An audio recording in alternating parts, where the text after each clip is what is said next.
Pada 7 September 2023, bentrok antara aparat gabungan TNI Polri dan masyarakat terjadi di Pulau Rempang, Kepulauan Riau. Kedatangan aparat gabungan ke Pulau Rempang awalnya untuk memasang patok batas lahan Rempang Eco City, sebuah proyek strategis nasional dengan nilai investasi ratusan triliun rupiah. Masyarakat yang menolak melakukan demonstrasi dan memblokir jalan. Suasana semakin memanas saat aparat gabungan dengan kendaraan taktisnya berupaya masuk secara paksa.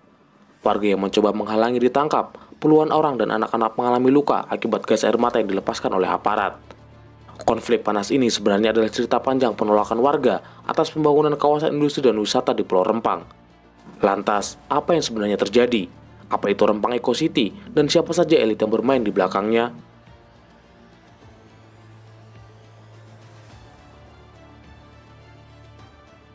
Pada tahun 2022, pertumbuhan ekonomi di Batam mencapai 6,84%. Hal ini menunjukkan bahwa geliat pemulihan ekonomi di Batam dan Kepulauan Riau terus meningkat.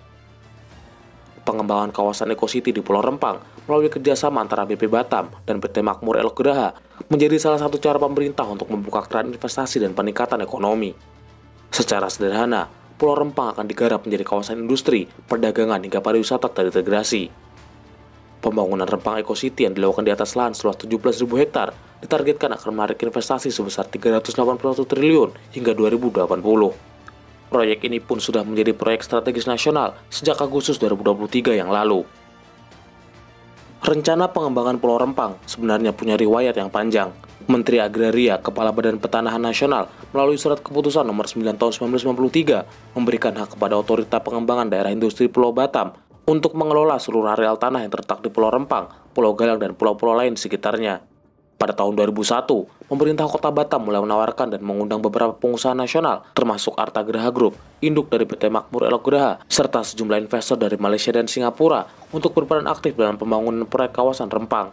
Singkat cerita, PT MEG atau Makmur Elok Geraha terpilih untuk mengelola dan mengembangkan kawasan Rempang. PT MEG sendiri adalah anak perusahaan Arta Geraha Group milik Tommy Winata. Tommy Winata sendiri bukanlah pengusaha ecek-ecek. Namanya dikenal sebagai raja properti dan pengusaha yang bisnisnya menjangkau berbagai sektor. Tommy diketahui memiliki setidaknya 40 perusahaan yang bergerak di bidang perhotelan, tambang, perkebunan, perbankan, properti, hingga infrastruktur. Kekayaan Tommy Winata sendiri diperkirakan mencapai 900 juta US dollar atau setara dengan 12 triliun rupiah. Tommy pernah menjadi orang terkaya di Indonesia ke-38 versi Forbes 2006 dan orang terkaya ke-50 versi Globe Asia pada 2018. Kiprahnya sebagai konglomerat menjadikannya dekat dengan pemerintah bahkan para jenderal. Namun di sisi lain, pemilik kawasan SCBD ini juga pernah diterpa isu dan disebut sebagai dalang dari beberapa peristiwa kekerasan. Penyerbuan kantor Humanika di Jakarta pada tahun 2002, kekerasan terhadap wartawan Tempo tahun 2003, penyekapan pegawai perusahaan yang terlibat masalah dengan Arta Geraha tahun 2002, hingga disebut pernah menjalankan bisnis perjudian hingga barang terlarang di kawasan Kepulauan Seribu pada tahun 2000. Semua tuduhan tersebut dibantah dan tidak terbukti. Dirinya bahkan berjanji akan menembak kepalanya di hadapan anggota DPR jika memang terbukti menjadi pengedar narkoba, bandar judi atau bisnis haram lainnya pada 2003.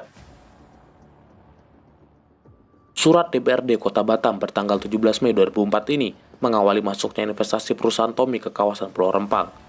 PT MEG mendapat konsesi selama 30 tahun dan bisa diperpanjang hingga 80 tahun. Luas izin yang diterbitkan seluas kurang lebih 17.000 hektar di Pulau Rempang dan kawasan penyangga yaitu Pulau Setokok seluas kurang lebih 300 hektar dan Pulau Galang seluas kurang lebih 300 hektar. Pada 26 Agustus 2004, Tommy dan Wali Kota Batam, Nyat Kadir, disaksikan oleh penjabat Gubernur Provinsi Kepulauan Riau, Ismet Abdullah, menandatangani perjanjian kerjasama pengembangan Pulau Rempang. Masalahnya, setelah penandatanganan, tidak ada pembicaraan lanjutan dari Pemkot Batam kepada pihak Tommy. Rencana investasi di Pulau Rempang kemudian mengalami kendala pada 2007. Kapolri saat itu, Jenderal Pol Sutanto, menyebut ada penyimpangan dan korupsi dalam pembangunan kawasan di Pulau Rempang yang melibatkan Tommy Winata dan pemerintah Kota Batam yang merugikan negara sekitar 3,6 triliun. Tommy sempat diperiksa Mabes Polri sebagai saksi dan menjadikan proyek ini terkatung-katung selama 16 tahun. April 2023, Menteri Koordinator Bidang Perekonomian Airlangga Hartarto bersama Kepala Badan Pengusahaan atau BP Batam sekaligus Wali Kota Batam Muhammad Rudi dan beberapa pejabat tinggi lain meluncurkan program pengembangan kawasan Rempang, kawasan perdagangan bebas dan pelabuhan bebas. Tinggi gelombang pulau mentinggi, sampai di selat kapal menepi. Pulau Rempang banyak potensi, pilihan tempat berinvestasi. Yang ini buat Pak Tommy, karena kami memberikan lahan, ada satu permintaan saya. Naik sampan tengah lautan, lempar umpan menjaring ikan. Karena lahan sudah diserahkan, mohon PT MEK percepat pembangunan. Pergi belajar mengaji di Sampang. Mengaji berguru ke Haji Bahri. Dengan program pengembangan kawasan Rempang, kita jadikan Batam dan Kepri pusat investasi negeri. Pada Juli 2023, perusahaan asal Tiongkok, Xinyi Group dan Menteri Investasi Indonesia, Bahlil Lahadalia, disaksikan oleh Presiden Joko Widodo menekan kesepahaman kerjasama dan investasi sebagai bagian dari pengembangan Pulau Rempang. Xinyi Group disebut akan berinvestasi sebesar 172 triliun dan akan membangun pabrik kaca dan solar panel. Masuknya investasi dari Tiongkok membuat PT MEG kembali mendapatkan hak pengelolaan lahan di kawasan tersebut. Kembali hidupnya proyek investasi ini sekaligus menghidupkan kembali penolakan dari warga setempat. Persoalan utamanya karena pembangunan Rempang Eco City disebut akan menggusur 16 kampung tua, 1.835 bangunan, dan 7.000 sampai 10.000 jiwa harus dipindahkan. Kampung mereka ya dalam artian tidak ada relokasi atau dipindah, karena sekali lagi menyangkut harkat martabat dan marwah kami sebagai orang Melayu.